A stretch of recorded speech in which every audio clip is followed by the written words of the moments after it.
Gonzo on the restart. Weaves his way, fires and scores. We're going to attack, coming middle, trying to free himself up, shot, score. Gets around Weed, off the bounce, shot, and a score. Wow. Levine with some speed.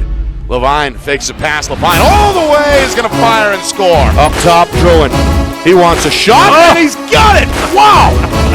Meanwhile, Arbusto, one-handed shot is up and in. Got a penalty flag down. Skip pass sets up Gabord, and it's time to pluck a chicken. Got a good one-handed scoop up. Roy, and then he lights the lamp. Lowers that left shoulder and fires up the Cougar fans. Look at this. Nice play. Fake shot by Brunzik, and then he drills it on his way to the ground.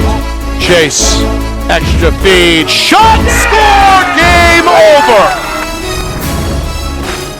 Well, hello everyone, and welcome here to Bedford.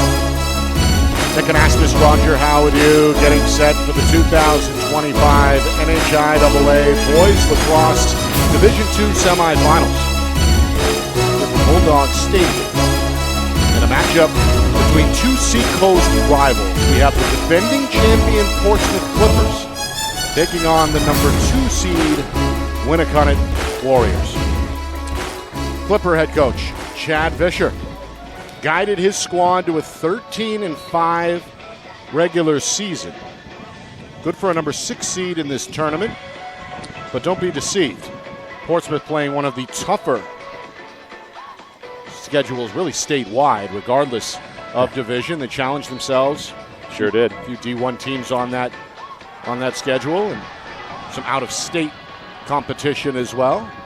Whereas Warrior head coach Pat Snow guided the Warriors to a 12-3 campaign. One of those 3 defeats was against Portsmouth. That game was back on May the 7th in Hampton, and it was an 8-6 Clipper win. As we know, records are thrown out the window this time of year, and anything can happen here tonight. Yeah, for sure. I mean, here's Portsmouth playing a schedule that you just mentioned, 3-1 Division I teams, and Newburyport, the out-of-state team, and they're the 7th seed. And you look at that, and you're like, I'm sorry, yeah, the fifth seed. And they 6th seed? Yes. I missed your thumb when you said that. Yeah, one hand wasn't enough. But, I'm getting things mixed up here. But to see them come in at that level of the standings, but to be where they're at, just only goes to show that they have gotten better throughout the season. They've left the injuries and the slow start behind them, and they're heading into this in the right direction. Portsmouth escaped with a 1-goal win at number 3 Timberlane. That was an 8-7 final in the quarterfinals to arrive here at a neutral site. Winnacunnet, no real problem with Hanover. A 12-5 victory over the 10th-seeded Bears. One of 2 semifinal games coming your way tonight. We'll see top seed and undefeated Derryfield taking on number 5 and red-hot St. Thomas Aquinas. But first things first here.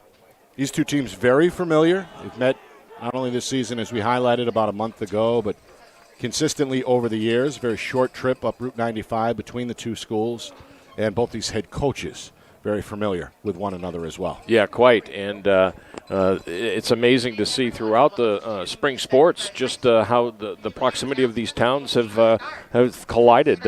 We mentioned before the pregame here that the Winnacunnet baseball team is playing Exeter for their championship in Division I. So these teams know themselves well. The players know each other very well.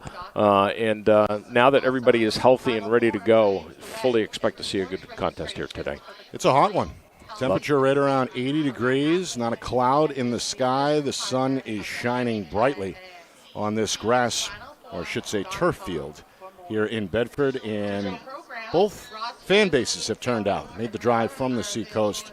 Plenty of Winnacunnet Warrior fans wearing their blue and white. And, of course, the Clipper faithful are well represented as well in their maroon and gold. All right, Roger, before we get to the national anthem, a couple of things to watch for. Give us some keys. Yeah, for sure. Throughout this season, thankfully, Coach Chad Vischer. He's been texting me after every game and keeping me abreast of things for his team. And one of the things that he has mentioned consistently throughout the year is Sam Biddle, their face-off specialist. He has gotten better and better throughout the year. So that matchup between, and he's a Swiss Army knife, as I've mentioned many, many times. He's an all-purpose midfielder. He will stay out on offense. He will stay out on defense. And ironically enough, Winnacunnet has their own Swiss Army knife named Alex Mitchell, and he is just a force out there. So he will be facing off today. He'll be staying out there on offense and defense, so it'll be interesting to see how that matchup pans out. Mitchell's probably got a good 20 to 25 pounds, maybe a little more on Biddle, but Biddle's slimy, slippery, he's fast, and we'll see what that clamp looks like when he gets going here.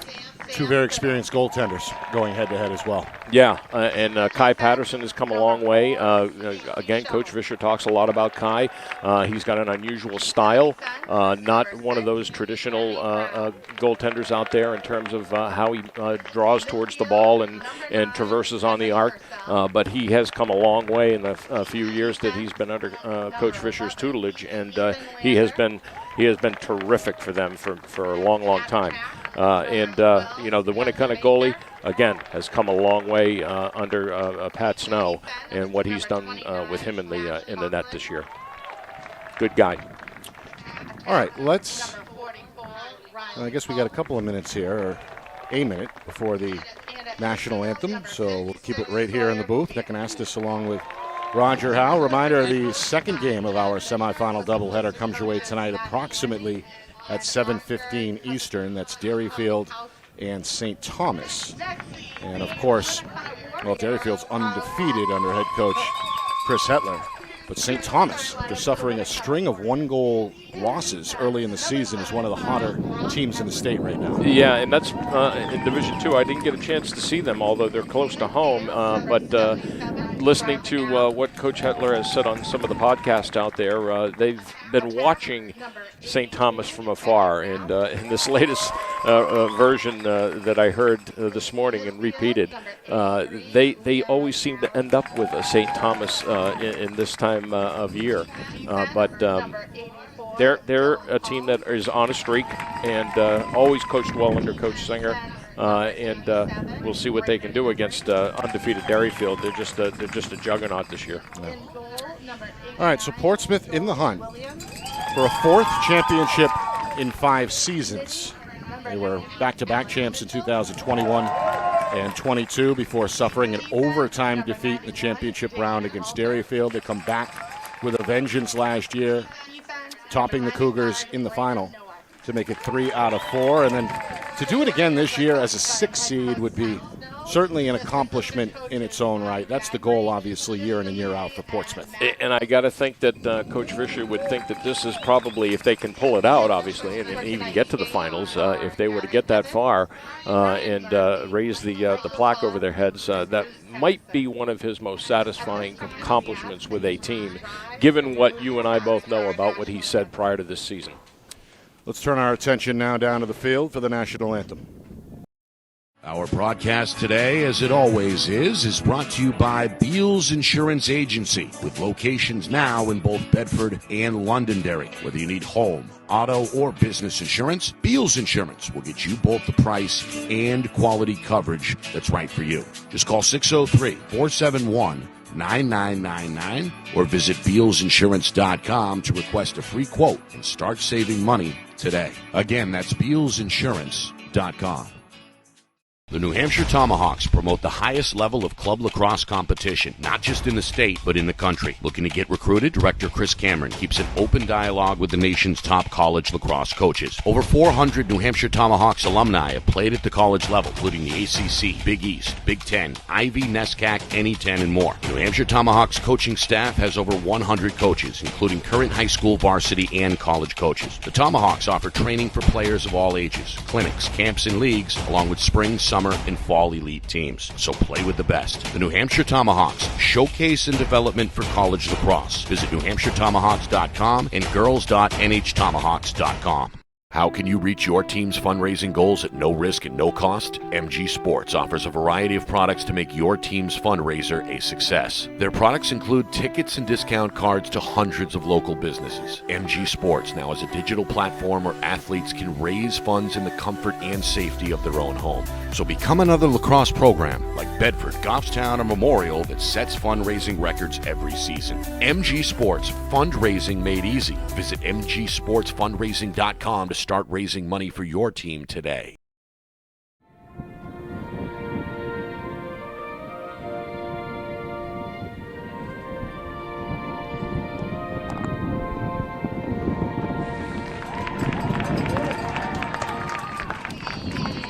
Well, there it is, the national anthem setting the tone here in Bedford, site of this neutral site contest between Portsmouth and Winnacunnet, one of two semifinals coming your way tonight here on Friday Night Lights, New Hampshire. We're broadcasting in conjunction with the NFHS network. Nick Anastas, Roger Howe with you. Winnacunnet under Pat Snow. We saw them earlier this season in a road win at Oyster River. They look very good. They've got some potent attackmen in Beckett Rath. You mentioned Alec Mitchell, who's also going to handle the face-offs tonight. Those are two of the three captains, along with Braden Nowak, the senior midfielder. So plenty of talent, really both ways tonight. And this one should be explosive. Yeah, for sure. And that's going to be one of the keys to the game for Portsmouth is how do you stop Beckett Rath? And who do you put on him? Do you put Macy Schoen? Do you put Andy Brown? Do you put Nash Conklin on him? All three of those defensemen have size over Beckett Rath, but as you mentioned, 9 goals in that game early on against Oyster River, which Oyster River was not a slouch team this year, as we all know. Coach Imani Wingera, he really had that team going. But conversely, how does Winnacunnet stop Ben Purcell? And all understanding is that he is healthy. He's had a good last half of the season after getting through some quirks, health-wise, and that'll be a big task for Winnacunnet. 4 officials on hand today: Eric Evans, Brian Murphy, Mike Toth, and Bruce Kennison. 4 of the best. We're in good hands for the first game. Yep, you got it. Winnacunnet, the number 2 seed. They're in their home whites here in Bedford in this first quarter. Portsmouth, the number 6 seed, the defending champs in their road maroons. Here we go. And again, a gorgeous 80 degrees here as we get set for the opening face-off. The winner heads to Saturday's state championship. That'll be played right here at Bulldog Stadium at 3 o'clock. Portsmouth going to capture the opening face-off, at least for a moment. Macy Schoen had it, lost it. Ball now loose over there in front of the Clipper bench. As players on both teams continue to search for it, and the ball is finally secured. Good by Braden Nowak, but yeah, lost it on his way to the cage. Another ground ball will keep it here. So Winnacunnet, after a lengthy opening squabble, 30 seconds in, is finally going to settle in on the opening trip.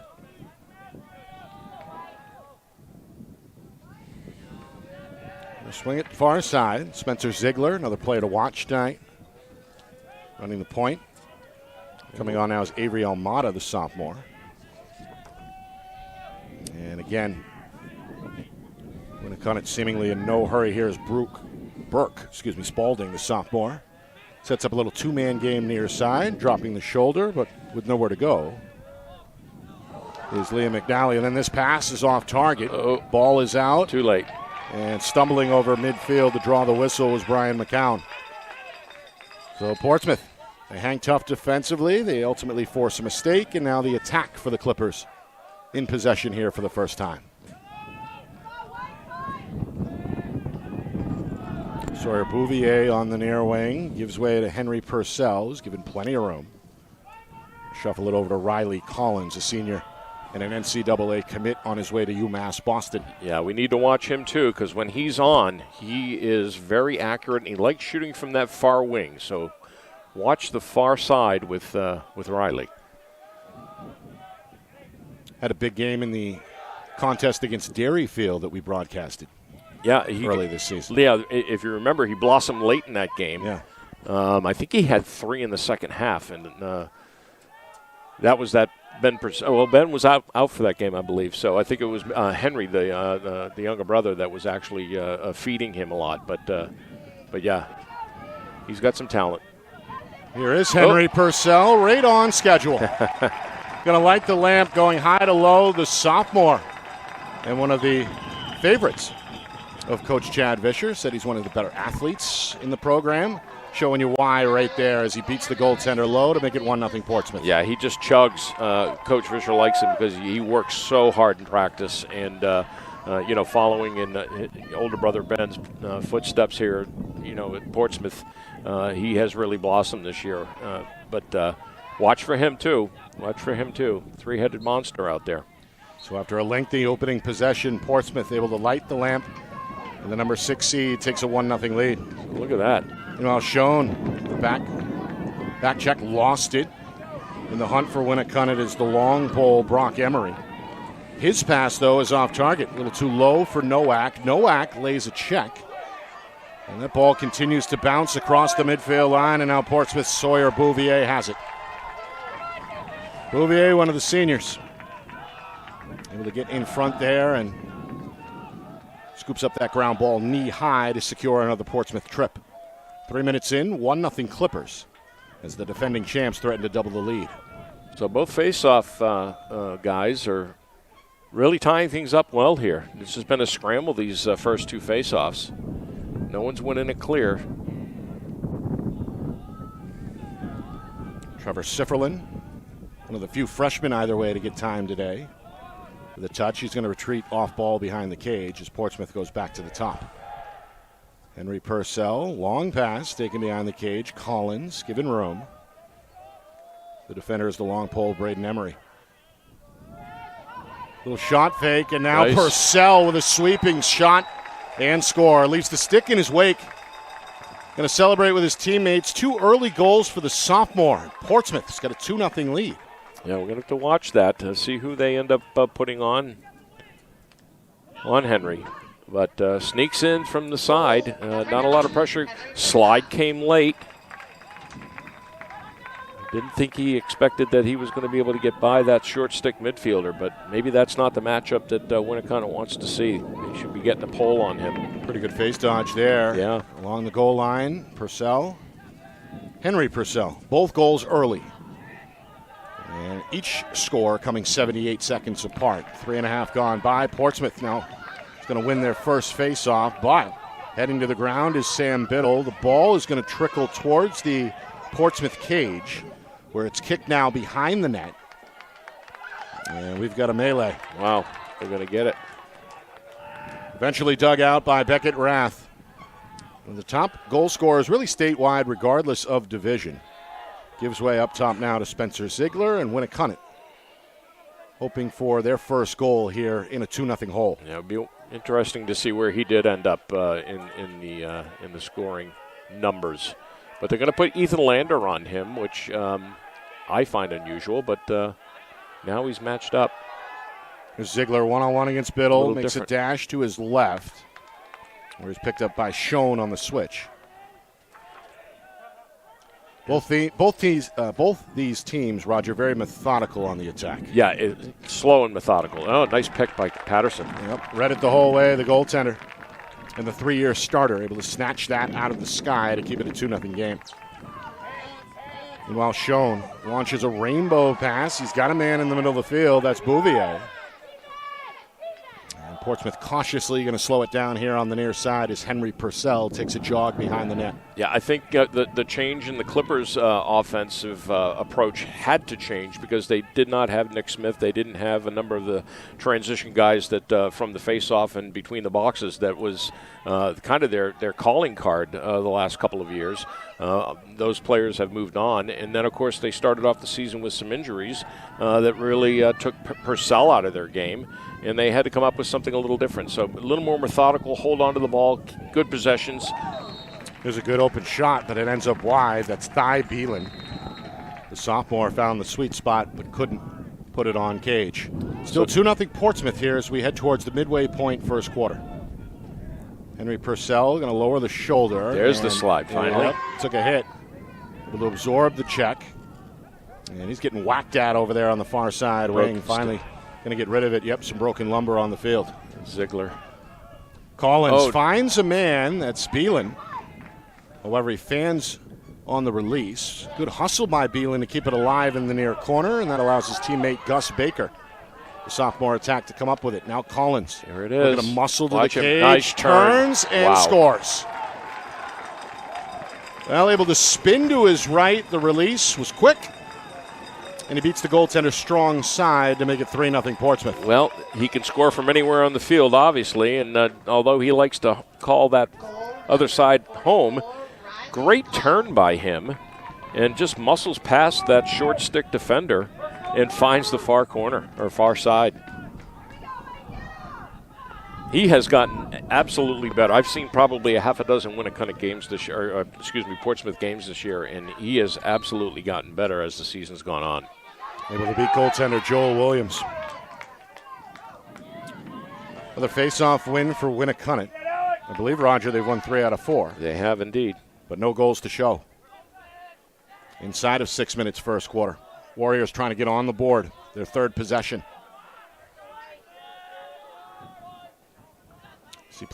Hear plenty of chatter coming from both sidelines. So Landers back on Beckett Rath. Let's see how long that lasts. He ended up with a shorty. Rath's pass is knocked down. Ball ends up on the ground out in front of the net. And now the ball lifted skyward before it's pulled in over the shoulder. And a nice reel in by Hale Dodier. Now Dodier, a little bit of room here, is going to streak behind the net. Slow it down. Winnacunnet with 2 players behind cage. The defender for Portsmouth is Ethan Lander. Dodier reminds me of Alex Scott from Exeter. A lot of speed, always in the mix.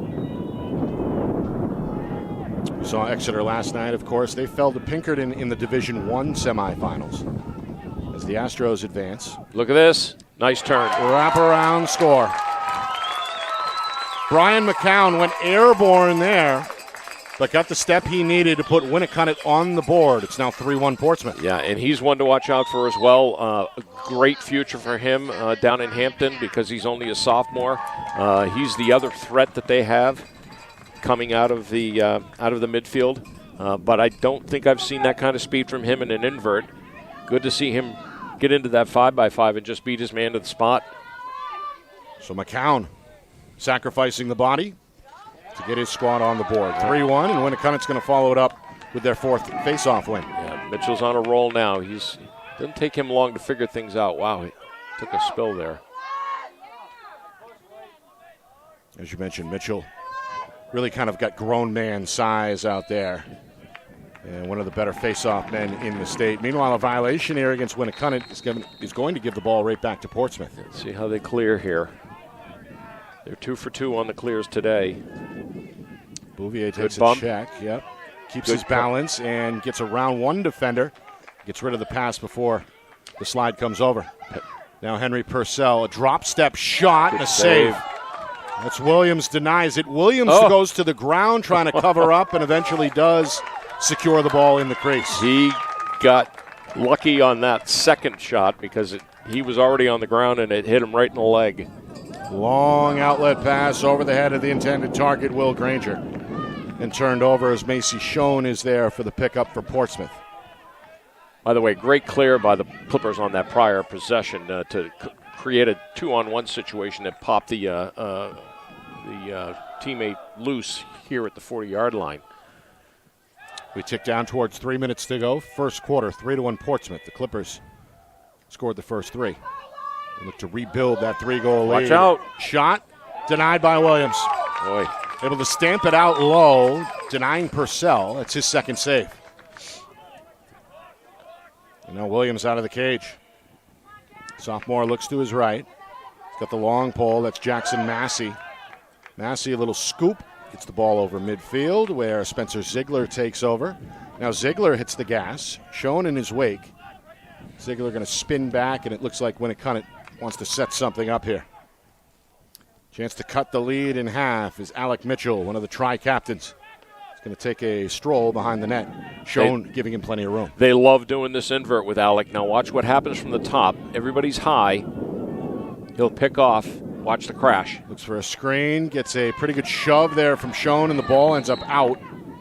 Now a whistle on the near side wing.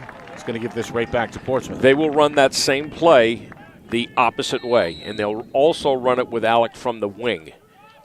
So get used to that 1-4 set with a drop and a pick, and we'll see it again, I'm sure.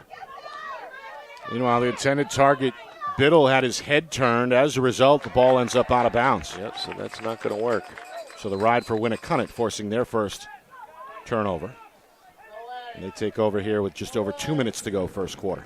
We got a little conference here between the officials. Again, 4 referees on site here: Eric Evans, Brian Murphy, Mike Toth, and Bruce Kennison. Kennison is at the box, and this, yeah, so that's what the conference was about. That was Evans coming over, and he must have seen a brush that brought it the other way. I'm not sure. So the Warriors keep it, now look to work out of their own end as we resume. It's, yeah. Meanwhile, this one over the head of naught. Williams. It's going to roll to the far side. It is tracked down by the Warriors' Massey. Now Winnacunnet has to hurry. Boom. Pass in the middle. Bouncing off the check attempt there was Granger. Successful clear for Winnacunnet. Dodier, one of the faster players in white tonight. He's going to escort the ball to the near side and give way to Beckett Rath. Different matchup here for Beckett. It's Nash Conklin, the long pole for Portsmouth, cautiously closing the gap. As Rath retreats to the near corner, 2-man game set up as Dodier joins him. They're trying to pick off for him.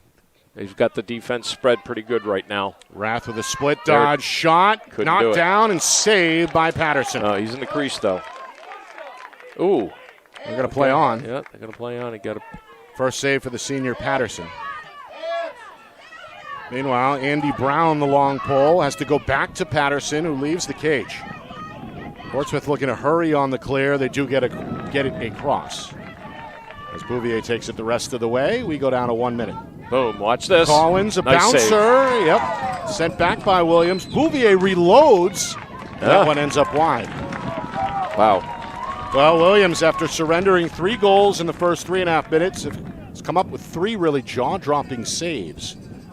Has kept Portsmouth off the board in the process. It stays 3-1. And they didn't connect on the shot, but I'll tell you what, Williams was ready for that rebound shot that came off, and it went wide, but he was right back in it after making that great save. Meanwhile, McCown, who has the lone goal for Winnacunnet, still in possession here. He's going to backtrack up top as we bring the clock down to 30 seconds. Yeah, watch them to stall here and take last.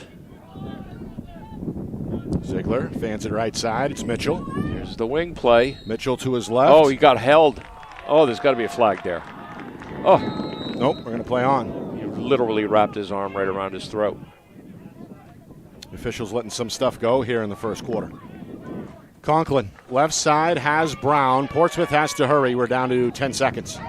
Henry Purcell fakes the shot, steps down, and misses.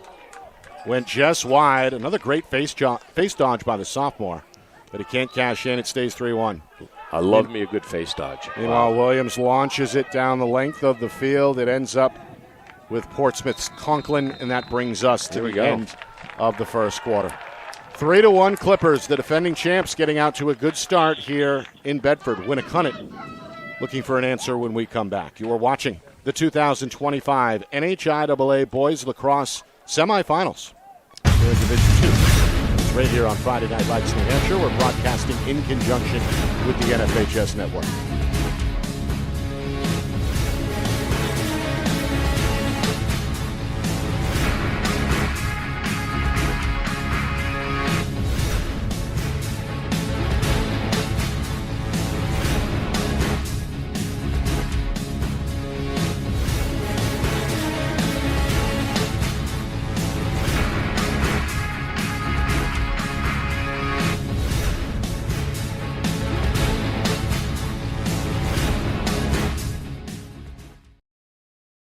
Our broadcast today, as it always is brought to you by Beals Insurance Agency, with locations now in both Bedford and Londonderry. Whether you need home, auto, or business insurance, Beals Insurance will get you both the price and quality coverage that's right for you. Just call 603-471 888-858-9999 or visit BealsInsurance.com to request a free quote and start saving money today. Again, that's BealsInsurance.com.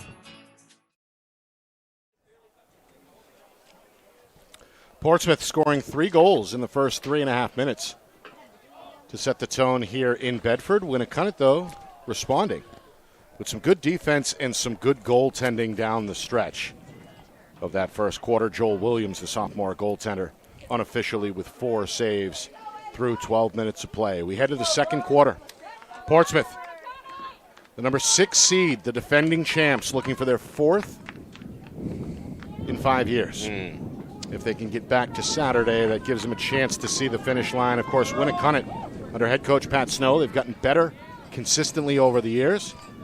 They're in the semifinals for the 2nd straight season and hoping to get over the hump, get back to this field for Saturday's championship. Nick Anastas, Roger Howe with you. Winnacunnet's had the early advantage at the face-off X. They've now won 5 of 6, and a shot is going to end up wide out of the stick there of McNally. He's backed up, though, by Beckett Rath, who shows some good hustle to keep it at this end. As Winnacunnet looks to score just their 2nd goal. Portsmouth, back-to-back strikes from sophomore Henry Purcell, and then it was Riley Collins, the senior headed to UMass Boston, who made it 3-0. Oh. Winnacunnet got an answer from Brian McCown. Meanwhile, a turnover here that frees up Andy Brown. Scoops up the loose ball. The long pole brings it over midfield himself. Now Collins will take a jog to the top. The Clipper attack gets set. Love the fact they leave Andy Brown out there. I've seen Andy on man-up situations. Matt Macy-Schoen we've seen out there on man-up situations for the Clippers. Coach Vish is not afraid to leave his poles out there. Now they'll vacate him. Brown going to hustle across the 50. As Beelan joins the fray, takes the pass, and slows this one to a walk. Defensively here, Roger, both teams seem to hang back a bit, not really pressing out here on the perimeter. No, testing the waters here. Winnacunnet, we say it time and time again, they've come out of it recently in recent years, out of their zone package. They're pretty much in zone right now. They'll play behind, but they'll stay static in a 3-3 here right now. This one is knocked down and fanned to the far side where Beelan has a free track on it. And it does keep it at this end. Been a physical game so far, but no penalties. And what has been a relatively quick-moving first half here, 2 minutes into the second quarter. Yeah, I was about to say the first quarter went by very, very quickly. We saw a couple of games last night that were very physical. They get some penalties in there, but, boy, that second game was very, very physical with Exeter. Yeah, that was a Pinkerton-Exeter final. I think we saw 7 total penalties in that one. Yeah, that was it got rough, but there was a lot let go, too. Bang. Meanwhile, Collins. That hurts. Nobody knows. Yeah, it went right off the back of the defender. Neither played or noticed for a moment. Ziegler, in the end, does come up with it for Winnacunnet. Oh. Now Williams. Yeah. Oh wow, they're gonna throw a flag on that. Yep. Wow. Penalty on the way against Portsmouth. It's the first flag thrown against either team. And now a whistle will bring play to an end here as we assess the penalty. No, it's going to be against Winnacunnet, but it is. Yeah, I think they're going to call it on the dump here when he dumps Henry Purcell. He comes not this play on the clear. We get a look at that shot that was muffled by the defender. Yeah, they got their hands up on the Portsmouth side, so I'm not sure. Cross-check, 1 minute. Is it against Brown? I'm trying to see here. Yeah, it looks like Andy Brown is going to the box. But Andy Brown was on the other end of the field. I don't get it. Well, the junior seems confused. He was in the box. Now he's going to walk out. And the penalty is against the Warriors. Okay, yeah. That's Damian Halter, the senior, right here in the box. Right here. He dumps him right on the clear. It is 91. So they got the right call. They got everything right. It was just behind the play. So Halter at 9. In the box here with just under 3 minutes gone by, second quarter. And again, the first penalty either way. So the EMO unit on the field now for Portsmouth as they look to rebuild a 3-goal lead. Yeah. So let's see what they can do on EML here. Warriors pack it in tight. Collins, the point man. Schoen, there's the pole. All right. On the wing. Watch him go in motion and come over to the middle. Schoen. Keep it moving. Beelan frees Nice up, save. and Williams says no way. Able to wave the wand to deny it low. Ground ball ensues. Schoen will keep it with Portsmouth. Now we get a whistle. That's head referee Toth making the call. Interference with the goalie, maybe? Something off ball for sure. Yeah. He made that call from another county, though. That's the eagle-eyed Way Mike out. Toth, the trail official. So the Warriors short-handed, and they turn it over. Pass off target, scooped up by Brown, and now Portsmouth. Oh, offsides? Oh, he was close. Close, but no cigar. Oh, nice Meanwhile, move, Henry. Yep, a little dodge. Williams says no. The rebound denied as well. Joel Williams putting on a show in cage. That's his 7th save here in the first half. Yes, it is. Big saves. Back to back. Able to swallow it up and deny Gus Baker on that second shot from point-blank range. We got timeout here? We get a look at the replay. Henry Purcell denied it low. That dropped Williams to his knees. He's able to recover and then shut the door on the left side to keep this thing at 3-1. We've got a timeout by the Warriors. First charge timeout to head coach Pat Snow. And I believe we are now back to even strength here, as the Warriors do successfully kill off the penalty. Yeah, I mean, Williams has just stepped up. I mean, he is ready to play. 4 in the first, 3 now. And we're not even, halfway through? 4 minutes in, second quarter. Again, the winner heads to Saturday's championship game. That'll be hosted right here by Bedford High School, a 3 o'clock Eastern time start. The other semifinal comes your way tonight. And we've got live coverage right here on Friday Night Lights New Hampshire in conjunction with the NFHS Network. Top-seeded and undefeated Dairyfield against red-hot St. Thomas. It could be, too early to tell, but yet another chapter in that rivalry between the Cougars and Clippers. They have met now, 4 straight years, looking for 5. If, again, both Dairyfield and Portsmouth can advance tonight. Yeah, I mean, you look at Division II and the way that shapes up with those two teams, and then you look up to Division I and you say, well, BG and Pinkerton are in the finals again in Division I. We know that that goes way back to the late 90s with Pinkerton, and then, of course, 2005 was the first year that BG won. Yeah, it's shaping up to be a 4-team race in those two divisions these days. Business as usual in Division I. Winnacunnet, of course, hoping to crash the party in D2. The Warriors trail here 3-1, but are the number 2 seed in the tournament after a 12-3 record. Back to even strength. Nice Warriors, they move it across the zone where the shot is swallowed up by Patterson. Yeah. Able to deny Mitchell on the near pole. Second save for the senior Patterson. Love the offensive motion out there, though, by the Warriors. Getting rotations going along with quick passing leaves Mitchell open on the wing. You'll see him everywhere. I've seen him score goals on the crease. I've seen him play crease attack. I've seen him stay out there on attack. And we see him knock down the pass and take it away here, but ball comes out, and now it's up for grabs. Bodies on the turf. You say no. Eventually secured by McNally. McNally's going to bring Brown with him behind the cage. Pump the brakes right behind the net as the Warriors hit the reset button. We approach the midway point, second quarter. It's been a defensive game so far. Clippers got the offense going early. 3 goals in 3.5 minutes, but none since. Whereas Winnacunnet, their lone goal came late in the first quarter from Brian McCown. Yeah, but not unlike their contest during the season. Low scoring, defensive battle, 8-6 was the outcome there. That was a game played in Hampton back on May the 7th. Mitchell, eye on the cage, step down, fanned, yep. I think Schoen may have gotten a piece. He did. And now Lander the other way for Portsmouth. Warriors trying to get back defensively. The Clippers with numbers. Henry Purcell goes right back to Baker, who shoots and scores. Little give and go. Gus Baker denied a moment ago. from a similar spot on the field this time, the sophomore is able to cash in to make it 4-1. I love this play. Henry finds him, okay, wide open. Good defensive collapse there, though, by the Warriors to shut off Purcell, but they forget the backside, and no second slide coming in. Just that kind of a bang-bang play to find Baker. But Baker with a good jump shot there. And a rare transition goal in this first half. Yeah. Yeah, we're not used to that with these two teams. So the Warriors once again in a 3-goal hole. As they look to capture another face-off, they will.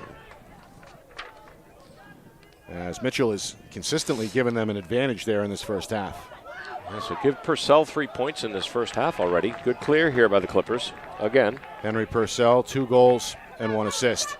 Another transition opportunity, but Collins misfires as that ball goes behind the net. And is backed up by Henry Purcell. Portsmouth will keep it. Quick restart, a little too quick for the officials' taste. We'll redo it. Yeah, that's that spot I was talking about that Riley Collins likes, this near side wing. Meanwhile, Cortland Barr is out on the Portsmouth attack unit, another sophomore. The class of 2027 well represented, really, for both teams. Yeah, I think that's what Coach Vish likes about this squad now is that they're very young. Very young and coachable, and they listen.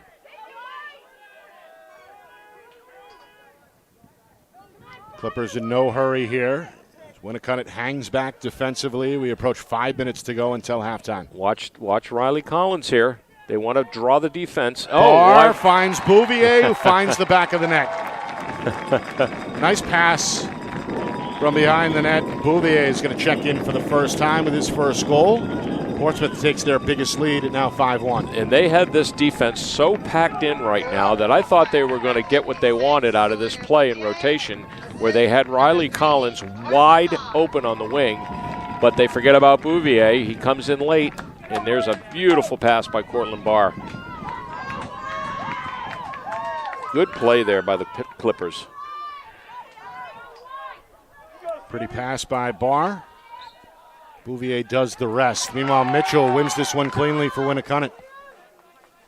Oh, I thought he was going to launch one there. Certainly looked like it. Yeah. McNally, though, pulls it back in the end, and Winnacunnet resets. Yeah, you might have been hearing voices from the bench there about let's get a good possession here, boys. This is getting 4 goals to the span. We don't want to let that keep leaking. Yeah, Coach Snow perhaps knows it's a dangerous junction. With his club down by 4 for the first time as we head toward the 4-minute mark, second quarter. Yeah, especially when you're winning the faceoffs, when you're winning that battle on possession and getting the ball down to your offense and you're not putting up points. Meanwhile, Rath, a little start and stop behind the net. He's joined by McCown. Now they're going to try and shake him loose with a pick. Oh, And illegal moved, screen. Yep. Moved just a bit there. And again, it occurs right in front of the official. Yeah, for sure. That's McCown. Came in a little late. Meanwhile, Conklin is open at midfield to complete the clear. And Portsmouth is back to business. Coach Fisher calling out yellow. Yeah, I think if he had his way, he would want to settle his offense and. They're going to slow it way down here. Yeah, and you know they obviously have had pretty good success against cracking this zone here, and if they can get that zone packed in again, they're going to have guys open on the wings. Henry Purcell tries one low. Not happening as Joel Williams waves the wand again. 8th save for the sophomore. He's going to cautiously leave the net here to help out on the clear. And now fans a rainbow pass towards the far sideline. It's a jump ball. Ball ends up on the turf where it's scooped up. That was a by McNally. I don't like this at all. Yep. Tried to keep his balance there. In the end, a Portsmouth player goes down, and we see a flag.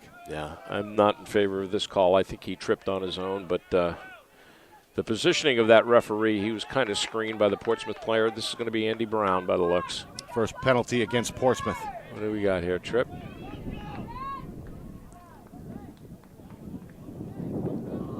Oh, they're going to call a hold. Okay, well, that makes life easy for Portsmouth. 30-second penalty. Yeah, there's a push there. I'll give it to him. I thought he had hit the turf with a little bit of scrape, but nope. Andy Brown gave him a little shove there. All right. So we'll do that. First EMO for Winnacunnet. And it comes at a big juncture here in the first half with the Warriors trailing by 4. We're now inside of 3 minutes to go. Coming up at halftime, stats, highlights, analysis, plus a preview of Derryfield and St. Thomas. That comes your way at the break. Oh, find it. Conklin instead picks it off. Oh, look at this. Nobody home. Whistle? And a timeout for Coach Fisher. Saw the long pole make the play. Saw he was in trouble and helps him out from the sideline as Portsmouth calls their first timeout. Okay, so that was, 26? So there's 4 seconds left on this penalty. They're clearing the ball well, so they're not having any difficulties there. They're deep in their zone on this with the timeout. So maybe he's got something up his sleeve. Maybe they got something like what we used to call a state clear back in the Bedford days, where the ball's down low here in your defensive side and you start stacking guys along the sideline here. So let's watch that far side. Maybe even this near side, too. They might do something different there where they break away. But watch what happens at the box. Watch what happens at the marker for the box on the Portsmouth side. I can't imagine that they're going to be he called a timeout for any other reason than to try and set something up on a basic clear that's going to turn into an offensive play down low. Nick Anastas, Roger Howe with you. Clippers out in front 5-1 as we head toward the end of the second quarter. The number 6 seed and defending champs grabbed a 3-0 lead. Back-to-back goals from Henry Purcell and Riley Collins. Winnacunnet on the board late in that first quarter as Brian McCown lit the lamp. It was 3-1 after 1. So far in the second quarter, the Clippers see goals from Gus Baker and Sawyer Bouvier. But we've seen plenty of great goaltending for Winnacunnet as well. The sophomore Joel Williams unofficially with 8 saves so far. 2:43 to go before halftime. Yeah, so let's see how they line up here. They're going to be down low with a pole. Looks like it's going to be, is that going to be Macy on the far side? They got Landers down low. They got Patterson down low. They got a midi. That is Schoen and Biddle over there with the referee. Yep, so maybe a little 2-on-1 here to push it.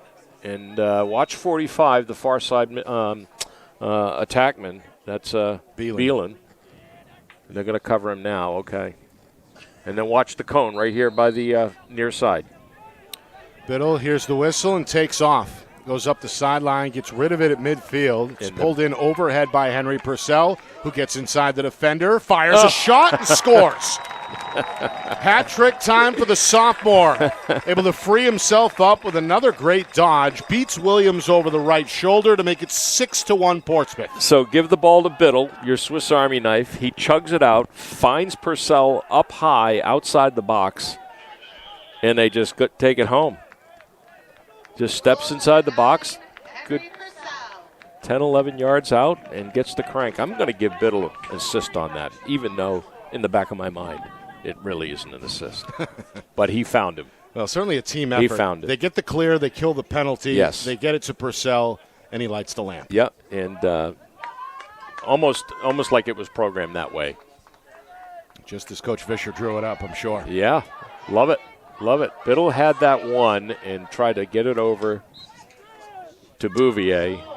And, well, they're going to get it back now. Okay. We'll give it to him. We're going to give physical play along the sideline. Yeah. Encroaching in our cameraman's safe space. That's Matt Beals, who didn't flinch. Love it.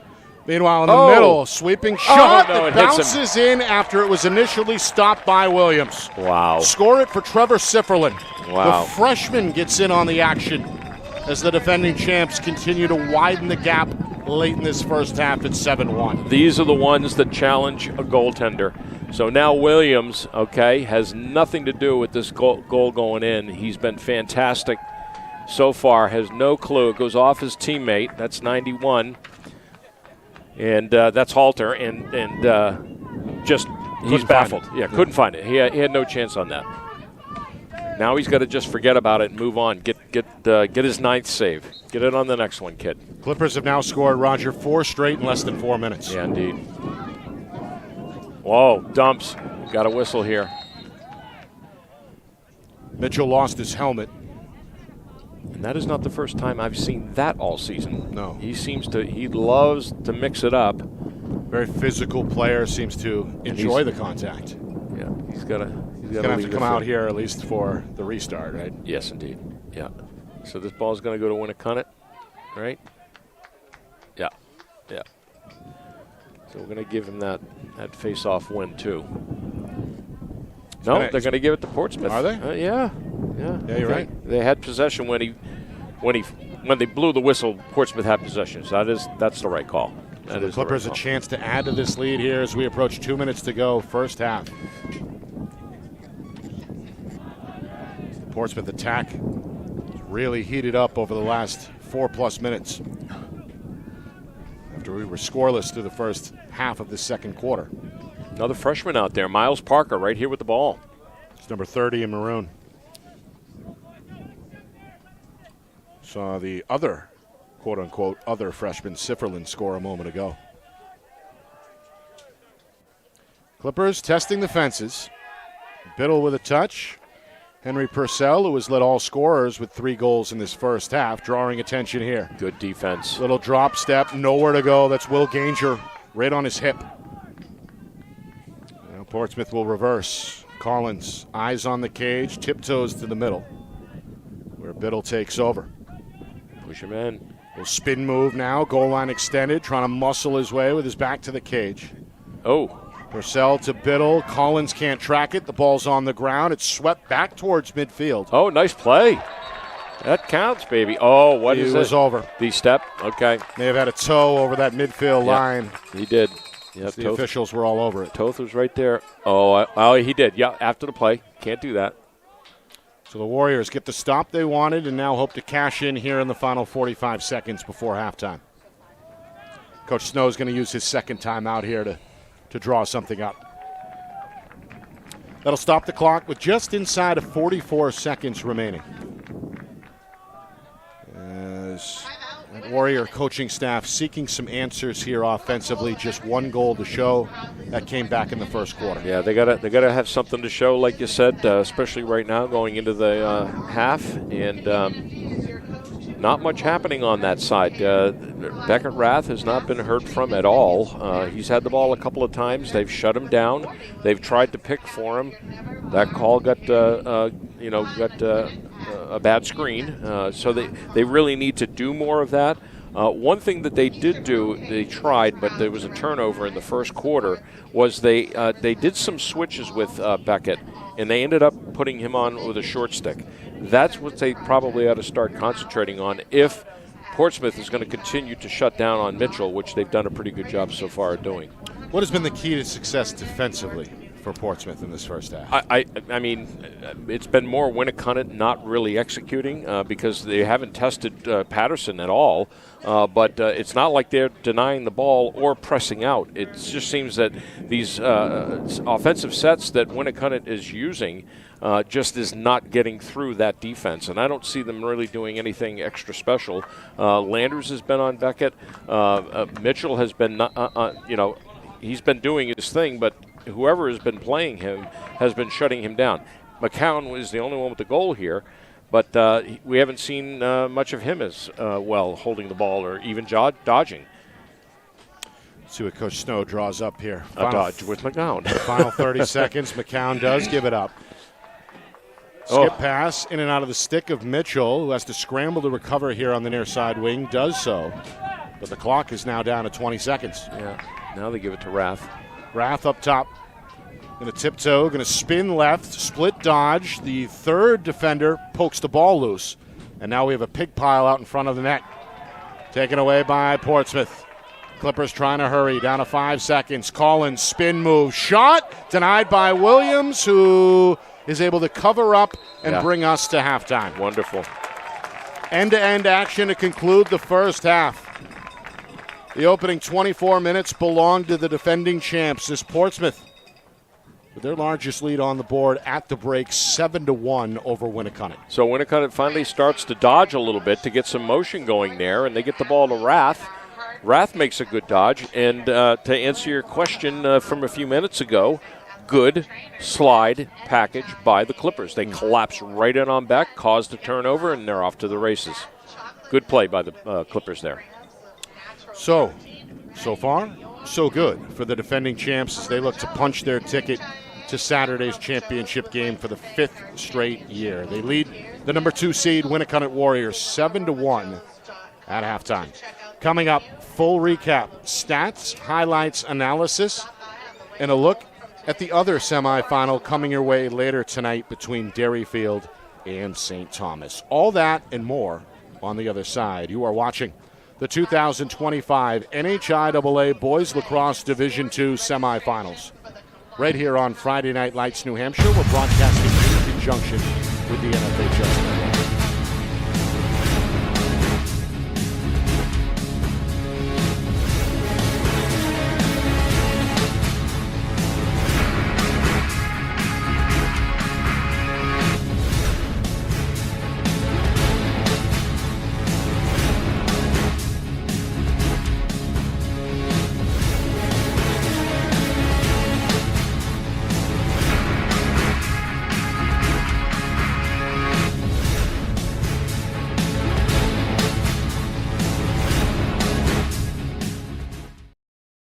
Our broadcast today, as it always is brought to you by Beals Insurance Agency, with locations now in both Bedford and Londonderry. Whether you need home, auto, or business insurance, Beals Insurance will get you both the price and quality coverage that's right for you. Just call 603-471-9999 or visit BealsInsurance.com to request a free quote and start saving money today. Again, that's BealsInsurance.com. The New Hampshire Tomahawks promote the highest level of club lacrosse competition, not just in the state, but in the country. Looking to get recruited? Director Chris Cameron keeps an open dialogue with the nation's top college lacrosse coaches. Over 400 New Hampshire Tomahawks alumni have played at the college level, including the ACC, Big East, Big Ten, Ivy, NESCAC, NE10, and more. New Hampshire Tomahawks coaching staff has over 100 coaches, including current high school varsity and college coaches. The Tomahawks offer training for players of all ages, clinics, camps, and leagues, along with spring, summer, and fall elite teams. So play with the best. The New Hampshire Tomahawks, showcase and development for college lacrosse. Visit NewHampshireTomahawks.com and girls.nhtomahawks.com. How can you reach your team's fundraising goals at no risk and no cost? MG Sports offers a variety of products to make your team's fundraiser a success. Their products include tickets and discount cards to hundreds of local businesses. MG Sports now has a digital platform where athletes can raise funds in the comfort and safety of their own home. So become another lacrosse program like Bedford, Goffstown, or Memorial that sets fundraising records every season. MG Sports, fundraising made easy. Visit mgsportsfundraising.com to start raising money for your team today. Back here in Bedford at halftime, where Portsmouth holds a big lead over Winnacunnet 7-1 in this 2025 NHIAA Boys Lacrosse Division II semifinal. Nick Anastas along with Roger Howe, the defending champion Clippers, hoping to get back to the state championship game for the 5th straight season under head coach Chad Vischer. The attack came ready to go as they score 3 goals in the opening 3.5 minutes, 2 from Henry Purcell, 1 from Riley Collins. Winnacunnet got on the board later in that first quarter via Brian McCown. Second quarter, all in the final 6 minutes. Gus Baker scores a transition goal. Sawyer Bouvier follows up a little over a minute later. Henry Purcell registers the hat trick to make it 6-1, and then in the final 2:15, we get a goal from freshman Trevor Sifferlin. Add it all up, 7-1 Portsmouth at halftime. Winnacunnet with work to do if they want to erase a 6-goal gap. Yeah, they sure do, and one of the surprising things about that first half for Portsmouth is that they looked really fast. They looked a little more dominant because of their speed. And that zone that Winnacunnet is practicing out there against them is getting broken because of that speed. If you can keep the ball moving quickly, find those seams quickly. We talked about it last night with the Bedford zone against BG, and BG struggled a little bit with that. But Portsmouth is keeping things moving, ball movement, body movement, and they cracking through that. On the Winnacunnet side. Going back to your question, the more and more I thought about what that defense is doing out there, it's just so multi-talented between Biddle And those 4 defensemen, Brown, Landers, Schoen, and Conklin, just their presence and their skill alone is really doing the job against the 3 top Warrior offensive guys. Portsmouth enjoying their largest lead, despite the fact that Winnacunnet carved out a major advantage at the face-off X and saw 9 saves from sophomore goaltender Joel Williams. Yeah, 7-3 face-off advantage for Winnacunnet in there. And this could be a whole lot worse if it weren't for Williams, as you said. Somebody moved early. Yep, that was on Biddle. So another win for the Warriors at the X. That gives Winnacunnet a chance to get off on the right foot here to begin this third quarter. They need a quick start here, Nick. Mitchell going to keep it himself and take a jog behind the net before he finally gives it up to Rath. Rath quiet in that first half, despite having a tremendous junior season. Ooh, the tri-captain going to try to create here, but lost the ball in a crowd. Conklin comes out of the fray with it for Portsmouth. The official has to duck out of the way as Schoen fires a long pass, which is received by Bouvier at midfield for the clear. Meanwhile, Bouvier leading now a 4-on-3. And Purcell spins right and scores. Henry Purcell starting to put on a show here. 4 goals, and a flag is going to fly here late. As we saw, I believe, a few words exchanged after that goal was scored. Yeah, a little back action there. The Winnacunnet defender fell, and he gave him a quick whack as he was falling down. And this is 84 by the looks. Yeah, 80. Nope. Yeah, late hit 81. That's against Winnacunnet's Jackson Massey, the sophomore. Actually, wait a minute. This is a lock penalty. The officials trying to sort this out. And I thought he pointed to the Portsmouth side. It's a locked penalty. Locked penalty. It may have been against Purcell after the goal. Yeah, but not a lock, though. Coach Fisher giving him the 3rd degree as the sophomore does drop the knee in the penalty box. You're right, Nick. Interesting. You have to get some clarification on that one. Well, Roger, I've got a little bit of a knack for the player conversation. Being a bit of a talker back in my day myself. Not you. And now you're an announcer. Well, Imagine that. I guess it makes sense. Minute gone by, third quarter. Winnacunnet, again, with their second EMO. It's going to result in a shot that's denied by Patterson. Ball stays in play as it rolls to the back line. Bodies on the turf. And that ball is still up for grabs now as it rolls to the near corner. Patterson wasn't called on that much in the first half, Roger. That was just, I believe, his 3rd save unofficially. Yeah, definitely unofficially. Warriors regroup about midway through the EMO. Mitchell backtracks, sets up, fakes a shot, ultimately leaves it near side, and that one is wide of the target, out of the stick of Spencer Ziegler. It looked like Kai thought to himself, man, why didn't I see that better? Like, I should have had this, even though it was wide. He looks down and like, oh my. Back to even strength. Clippers kill off the penalty. Cody Boulard, the junior, didn't play much in that first half, but here he is defensively. Going to match up top with Liam McNally. McNally lowers the left shoulder. Defender falls down. McNally pulls the trigger, but that shot won't get through. Yeah.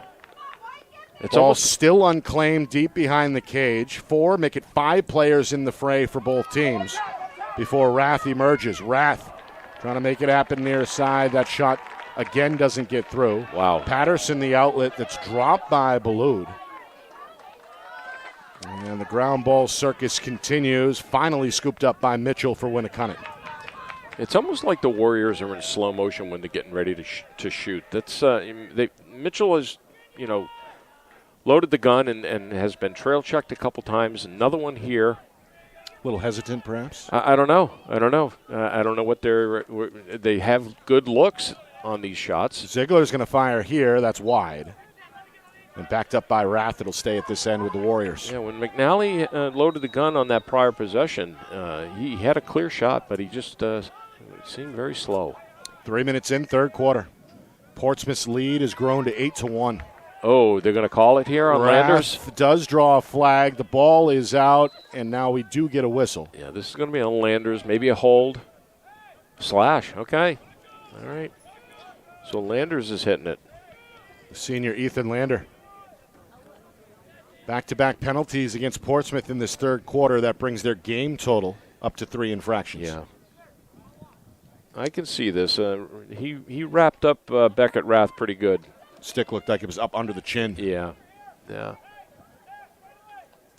So Winnacunnet 0 for 2 on the EMO, hoping that the third time is the charm.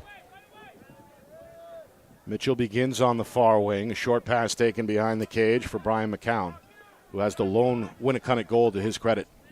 Rath whips a far one. That one denied from straightaway by Patterson. His fourth save. Nash Conklin has the ground ball in the clear for Portsmouth. The long pole reverses direction, gives way to Collins, who makes his way to the near corner. As the Clippers, short-handed here, look to get their ducks in a row, still with an 8-1 lead on the board. Yeah, I think when you're down 7 goals, that's not the look that you want on your man up from way up top, 12, 13 yards out, and giving Patterson a good, clear look at that. It seemed a little early in the possession, too. Exactly my next thought was, when you got a minute penalty and you got time to rock and roll there, you don't want to do it that way. 4 minutes in, third quarter. Clippers trying to kill off the remainder of the penalty. Winnacunnet continuing to sit back, and we are now back to even strength.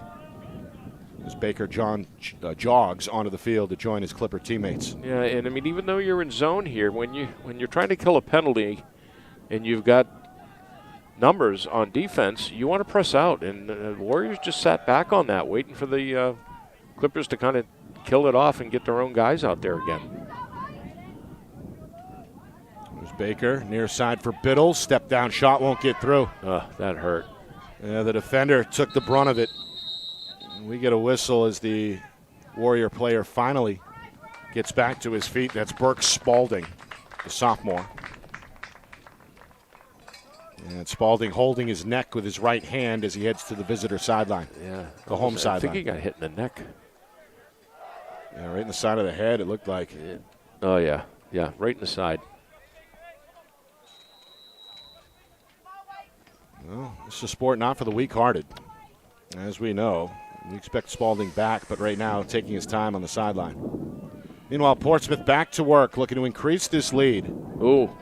As they've played with the advantage throughout so far, now 5 minutes into this second half. Collins near side, goal line extended for Bouvier. He's got a goal to his credit, little two-man game with Collins, picked up on the switch. Look at Henry. Henry wants the ball. He's calling for it. He gets inside the defender. Tough angle shot denied by Williams. That's what they were looking for, Nick. 10th save for the sophomore goaltender. The outlet is taken on the run near side by the long pole, Dylan Palm. The senior squirts it safely across midfield. And now Coach Snow looking to get his personnel group in place. Wow.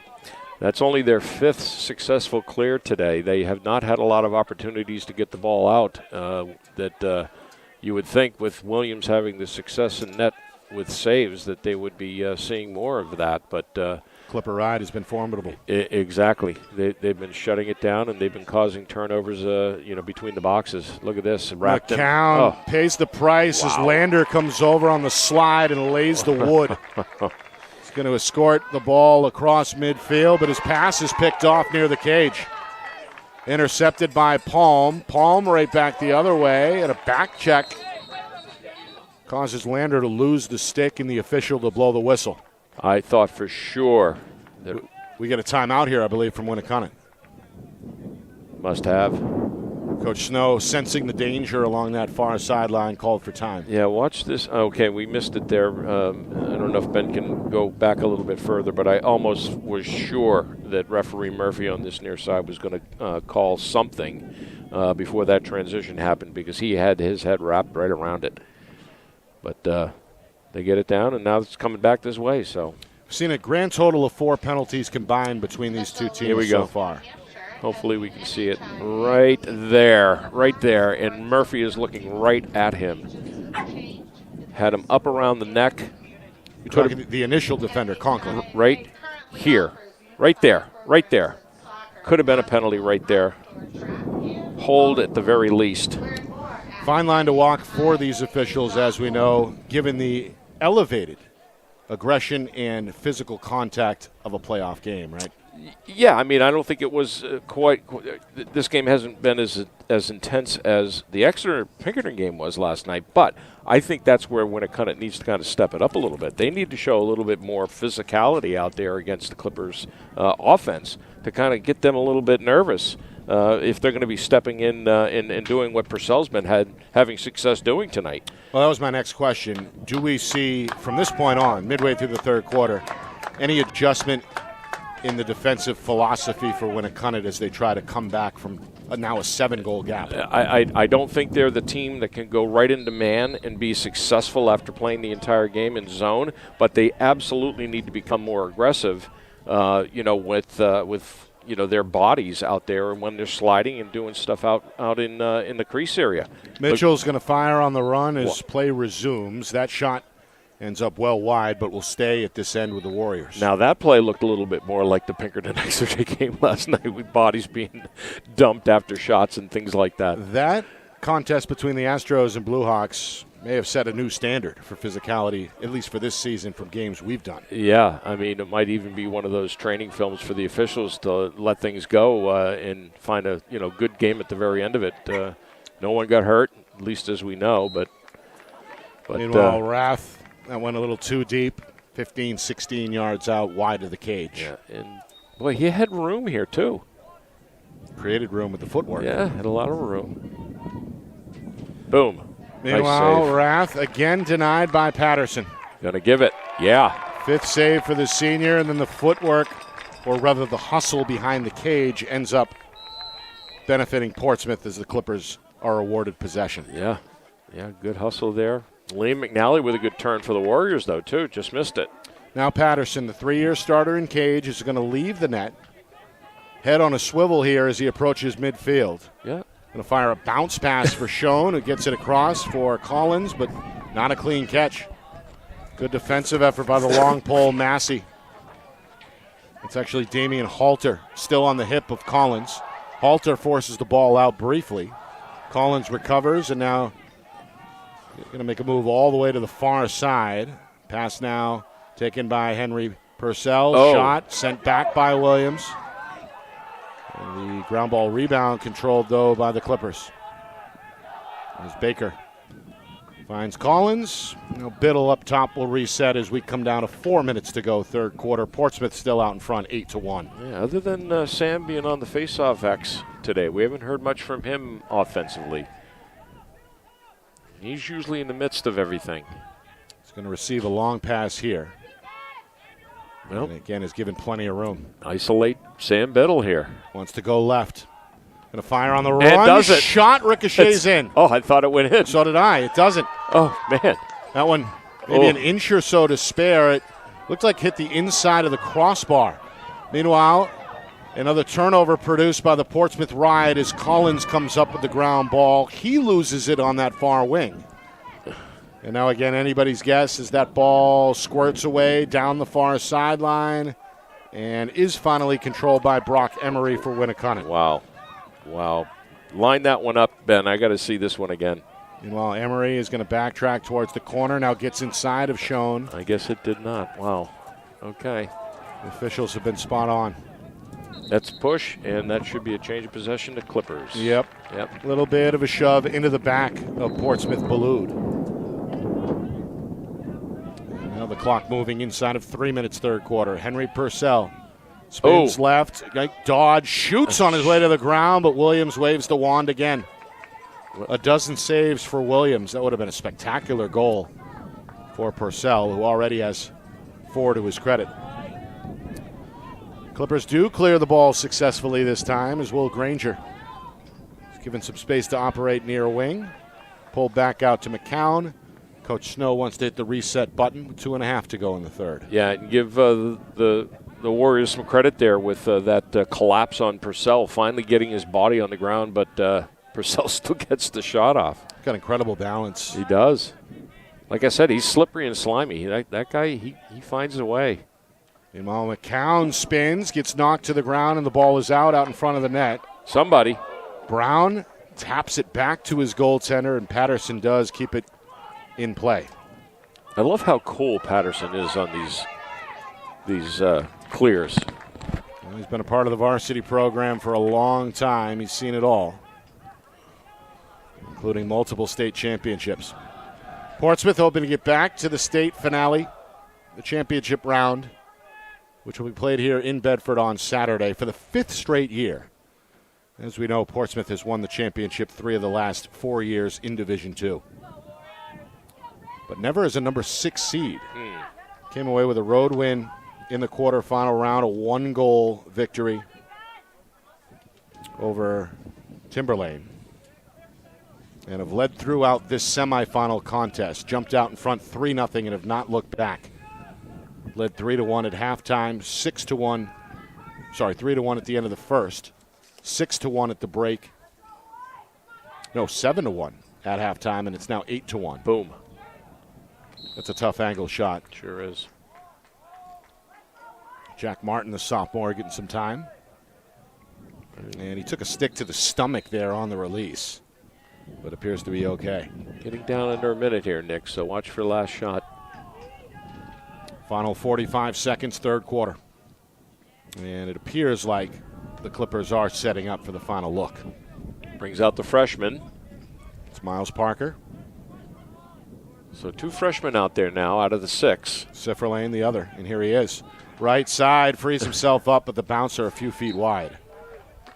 And Winnacunnet wins the foot race to the far corner. I love the way Coach Vish is playing this. Get your freshmen out there, give them some time. You know, under a minute, you're up quite a bit. Not much to worry about there. Chance to build some confidence. Absolutely. And while this pass is off target, knocked down by Lander, who does secure for Portsmouth. Conklin helps him out, fishes it up the near sideline for Beelan. Uh-oh. Beelan's got a man, and there is Cortland Barr to finish it off. Wow. Beelan to Barr. With 5 seconds remaining in the third quarter, Portsmouth increases the lead to now 9-1. This is such a nice clear that leads to the goal. What else can you say? Tic-tac-toe play. Good turn. Good turn there by Cortland Barr. Sophomore. Barr, an assist in that first half, gets a goal now to his credit as he beats Williams' strong side. Yeah. I mean, the youngsters are making their way here. Very young team overall, as we talked about, a big sophomore class. And Biddle wins it. Just the 4th time today at the X. And that'll do it for the third quarter. Portsmouth, a couple of goals in the frame.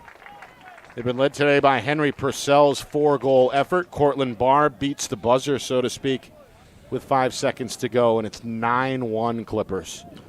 Portsmouth, they can see the finish line. Winnacunnet hoping for a big effort in the final quarter to make this thing competitive. We'll find out if they can do it next. You are watching the 2025 NHIAA Boys Lacrosse Division II semifinals. Right here on Friday Night Lights, New Hampshire. We're broadcasting in conjunction with the NFHS Network.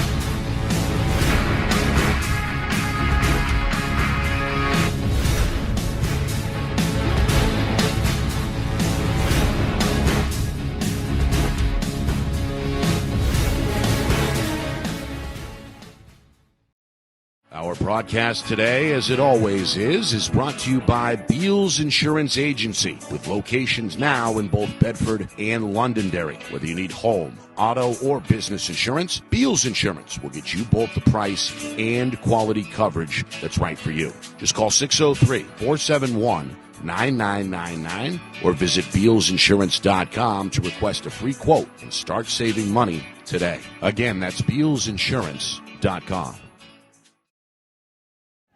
Well, the body language not great for Winnacunnet as we begin this fourth quarter. They've got an 8-goal hole to try to dig out of over the final 12 minutes. Portsmouth in good shape to return to the championship round for the 5th straight season. Nick Anastas, Roger Howe with you. A hesitant to use the word dominant through 3 quarters, but a pretty one-sided affair so far through 36 minutes. Yeah, and I'm just a little bit stymied to see the lack of offense out of the Warriors. Alec Mitchell has not factored into really anything other than winning faceoffs out there, and they have absolutely really stifled Beckett Rath altogether. I think he's had the ball in the stick maybe 4 times, maybe 5 times. Was a little more aggressive in that third quarter. Yeah, and thus the score that we had. Clippers only getting 2 in that quarter, so that's a good sign for the Warriors. Meanwhile, Portsmouth, they're going to win the faceoff. Shown. And the long pole gives it up. Biddle's wide open. Step down is wide.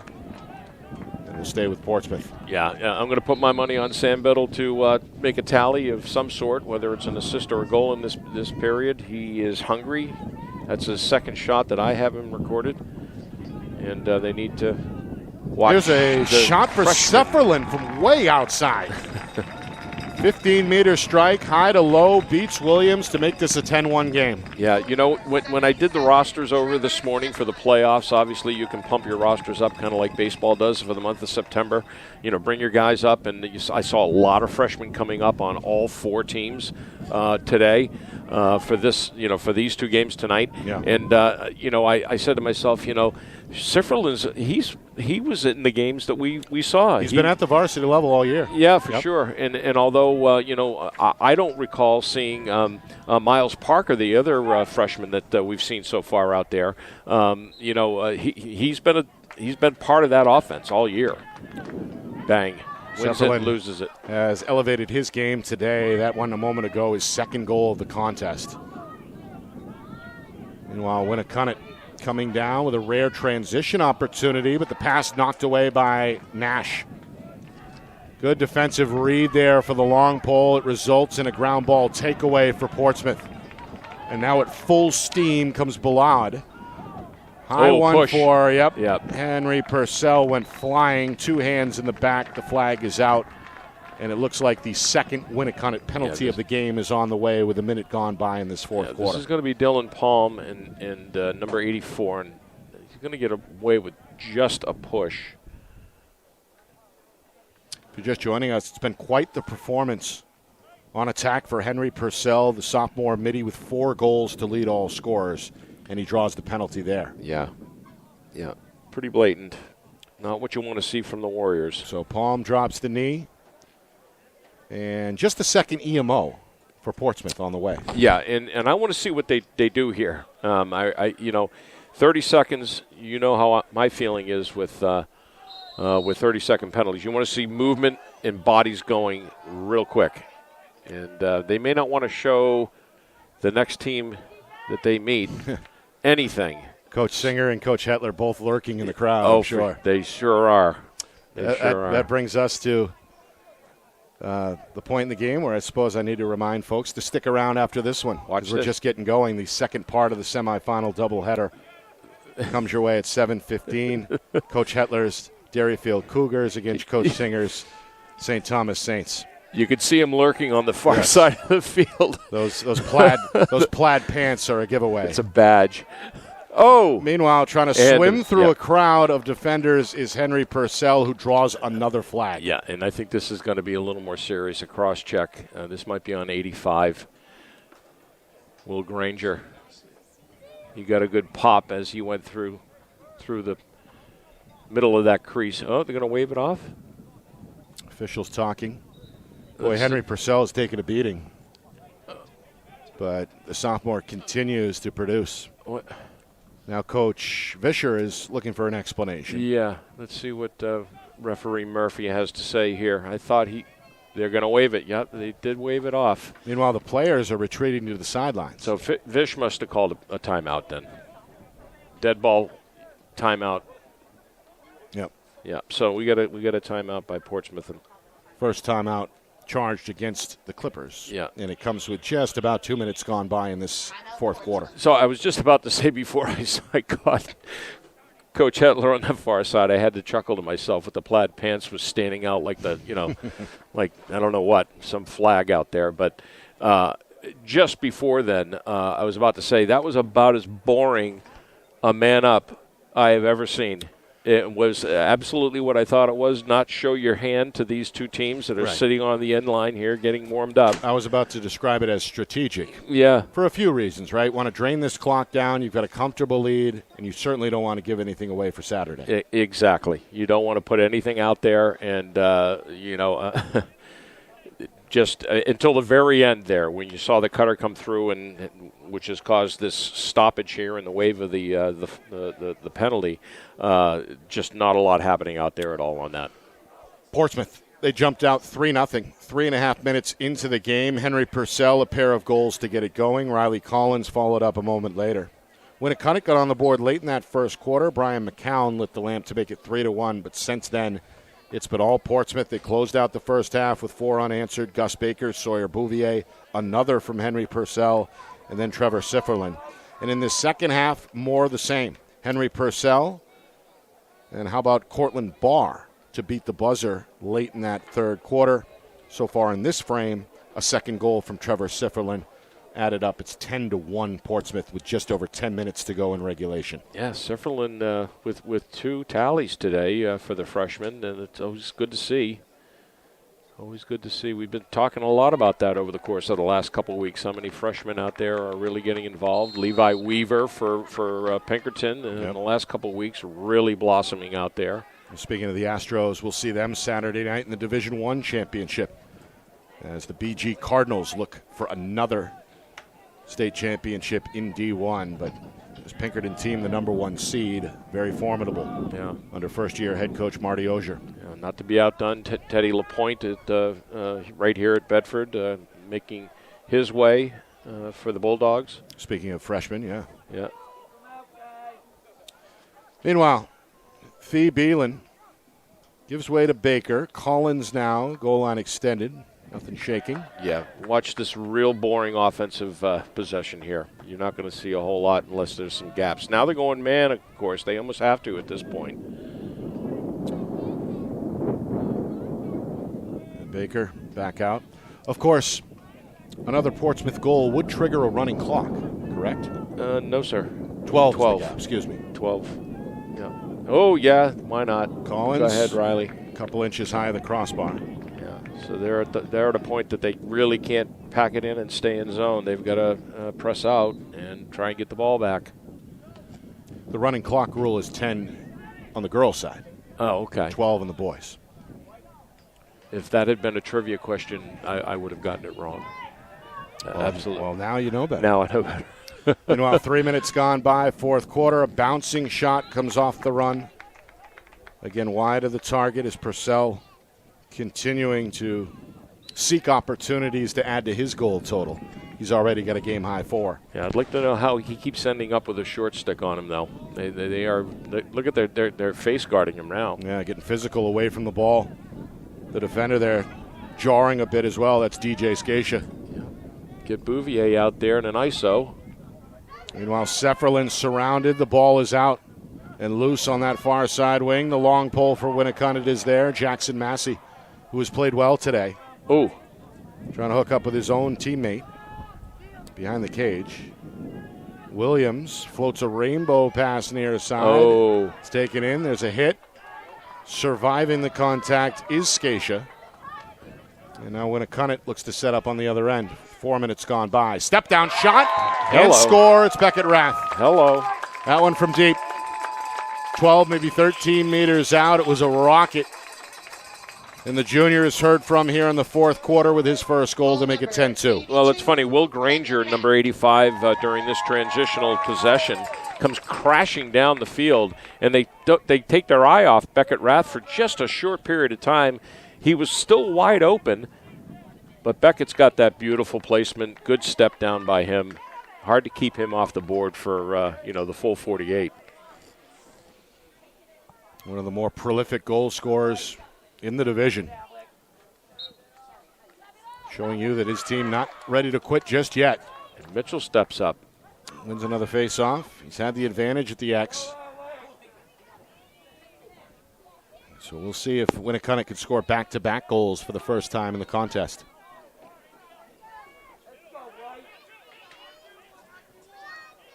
So Winnacunnet with only one timeout here. So don't be surprised if you see Coach Snow use that to keep possession down this end of the field. But they're going to get bodies going. They're going to get ISO Rath here again. Lander, the defender, coming out to meet him. Going to spin to his left, gets inside of Lander, Again. switches hands. The bouncer, though, is over the top of the crossbar and out of play. 2 Warriors, though, along that back line to back it up. Watch what Macy Schoen does here on this backside. Kabam. Yep. Good slide by Macy. He's handed out a few hits today. Turn it, turn it. Yep. Bouncer. Patterson gets a piece. He does. And now a foot race in the corner. Body's on the ground. It'll stay with the Warriors. Good effort both ways. Zach Ranger again? No, 83, my bad. This is McNally. Mr. Ward. He's cut off by Schoen. McNally forced to give it up, and now Rath takes over behind the cage. And 2 players, in fact, behind the net. Yeah, look how they back the defense up, too. They're going to go high on the cutters. Try to isolate Rath and, McNally, good spin move. Tough angle, shot, and a whistle. May have stepped in the crease. Yeah. Get a look there at that drop step spin move. Pretty good, but I think after the release, you see there he lands in the crease. Yep.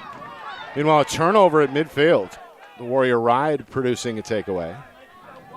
But a couple of long poles converge, and the ball is back on the ground. Scooped up by Portsmouth, Jack Martin. Sophomore is going to work the sideline. Survives another check up near the left shoulder. And Martin is still on the move behind the net. We hit the midway point, 4th quarter.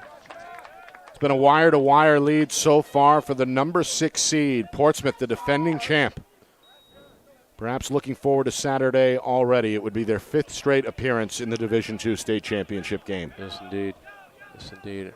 Boy, this is the sophomore attack out here. Riley Collins is the only upperclassman out there on the field right now. Everybody else is a sophomore. Including this kid.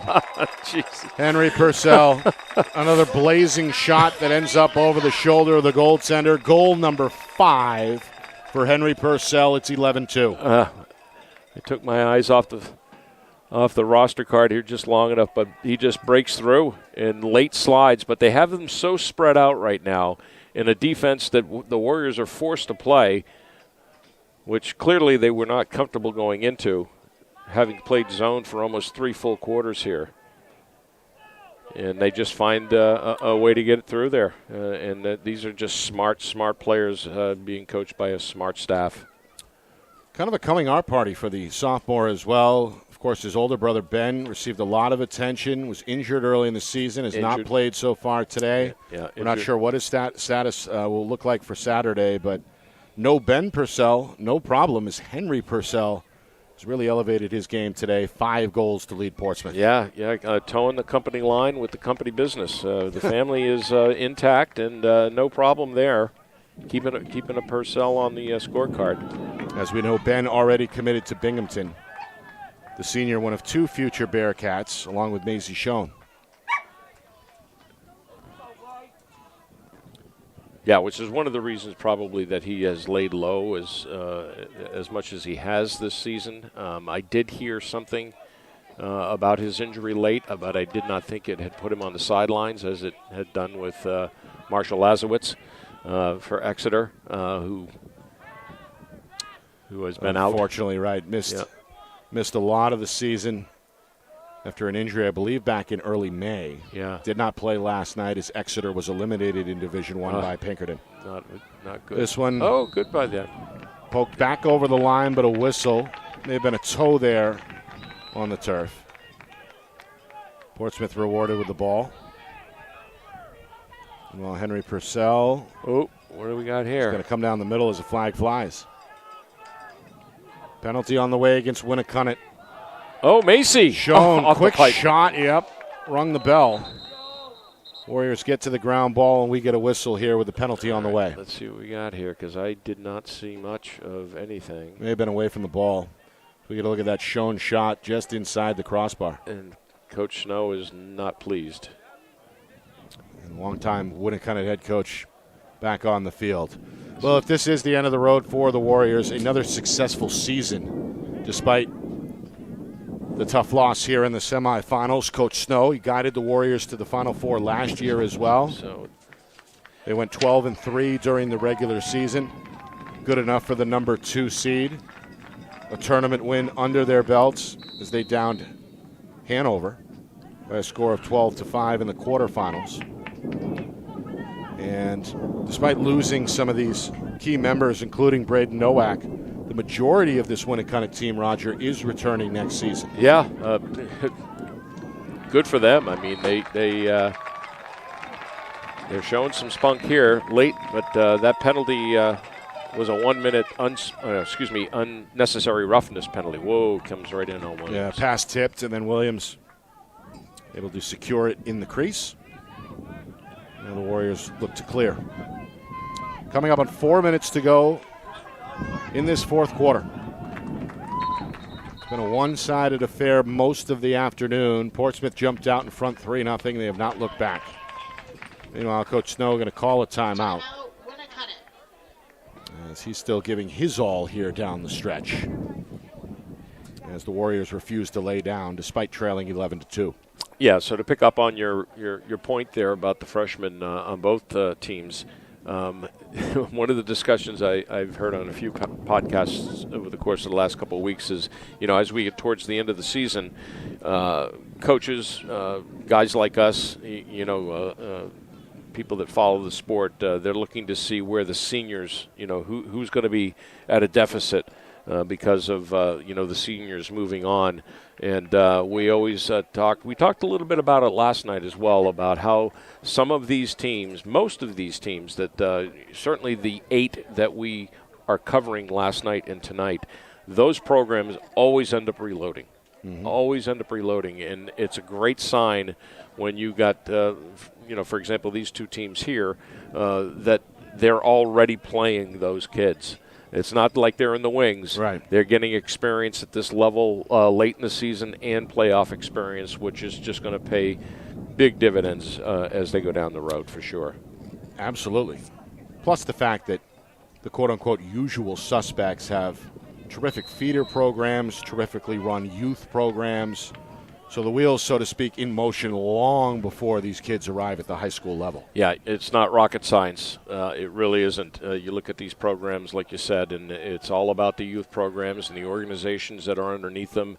What those boys are doing, and girls, not to discount the girls and the club programs that are out there in the state right now and what they're doing. But, yeah. Long outlet. Going to trigger a dribbler here. His bodies converge out in front of the Winnacunnet cage. Damian Halter in the mix for the Warriors. And he draws a hold.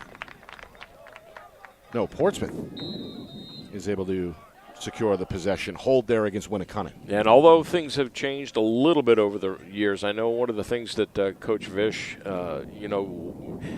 hung his hat on a lot was the fact that a lot of his players did not play club lacrosse in the offseason. They were multi-sport athletes, which is an emblem of pride for him. Yeah. There's not a lot of boys that are playing in those 3 programs. So, Winnacunnet has kind of been the same over the years as well. Football-heavy program.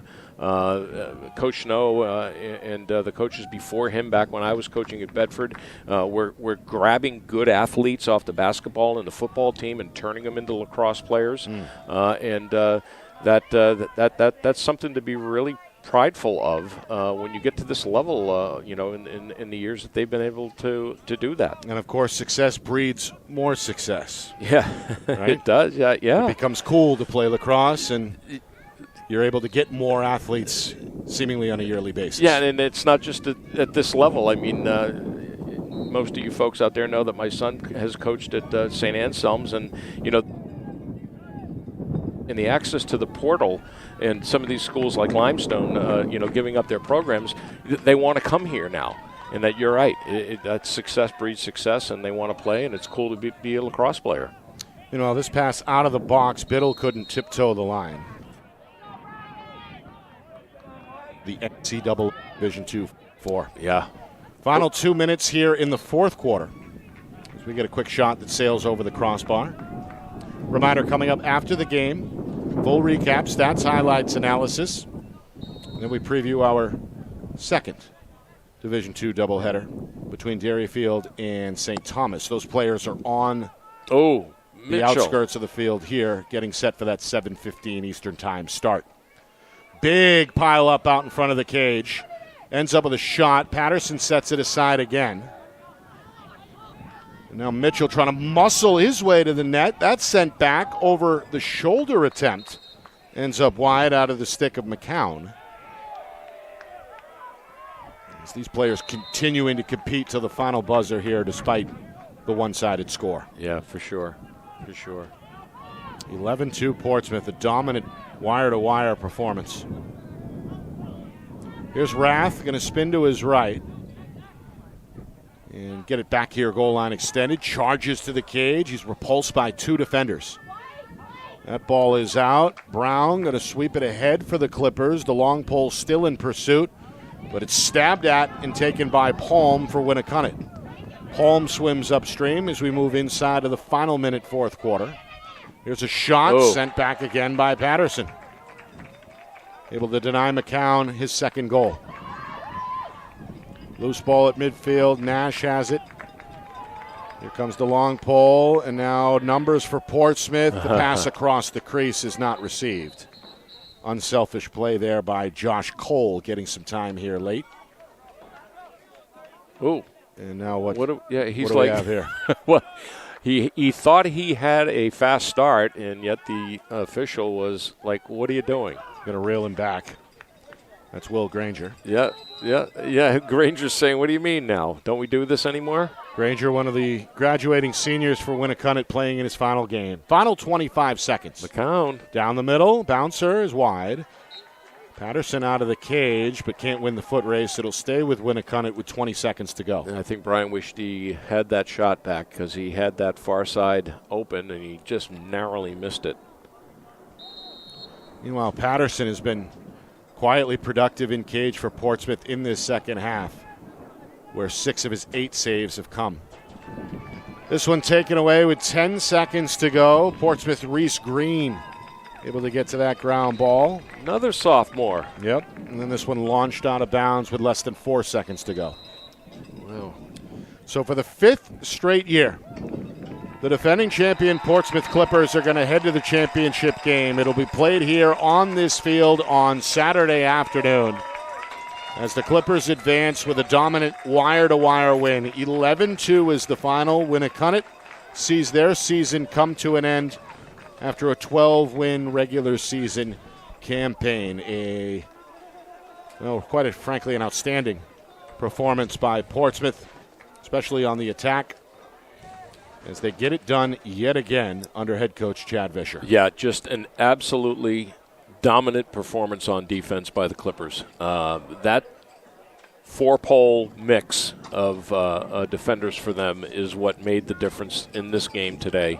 And then the consistent press on offense by the Clippers with their speed and their motion out there that really was able to break through that zone early, and they rode it to the end. Some final numbers. Well, I guess we start with Henry Purcell, the sophomore for Portsmouth. He had 5 goals today to lead all scorers. And how about the freshman Trevor Sifferlin? Yeah. Scored a goal in each half to help his team. Kai Pedersen finishes with 8 saves unofficially. Unofficially, I got him for 8, yep. And for the Warriors, Joel Williams, his counterpart, with 12 saves for Winnacunnet. And I guess this is worth mentioning as well. The face-off man, Alec Mitchell, did provide Winnacunnet with an advantage, but it was not nearly enough for the Warriors. No, they couldn't capitalize on the possessions. And once I go back and I look at this game again, I want to see just how quickly they did lose possession, because it seemed like whenever they won those face-offs and they were able to get set up, it was a consistent press by the defense that immediately turned the ball over. They did not have a very comfortable look out there, no matter what possession they had going on or what set they tried to run against the Clippers defense, and it either resulted in the ball being on the ground. Here's a telltale sign. I know we don't have a lot of time before this next game starts. We've got plenty of time. Oh, we do? Okay, good. I won't talk so fast then, damn it. 25 of 27 clears for the Clippers. There you That go. means they were turning the ball over all the time against Winnacunnet, and they were capitalizing on getting it onto the offensive side. So you can't win games when you're giving up the ball like that. 11-2 is the final. Don't go away because we are just getting going. Oh boy! Here in Bedford, Double halfway time. through this Double doubleheader. The other semifinal coming your way in about a half hour or so. That is top seed and undefeated Derryfield taking on red-hot St. Thomas. Right now, that game's scheduled for 7:15 Eastern Time, and we are basically still on schedule. Cool. For Roger Howe, my name is Nick Anastas, saying so long. This has been coverage of the 2025 NHIAA Boys Lacrosse Division II semifinal right here on Friday Night Lights, New Hampshire. We're broadcasting in conjunction with the NFHS Network.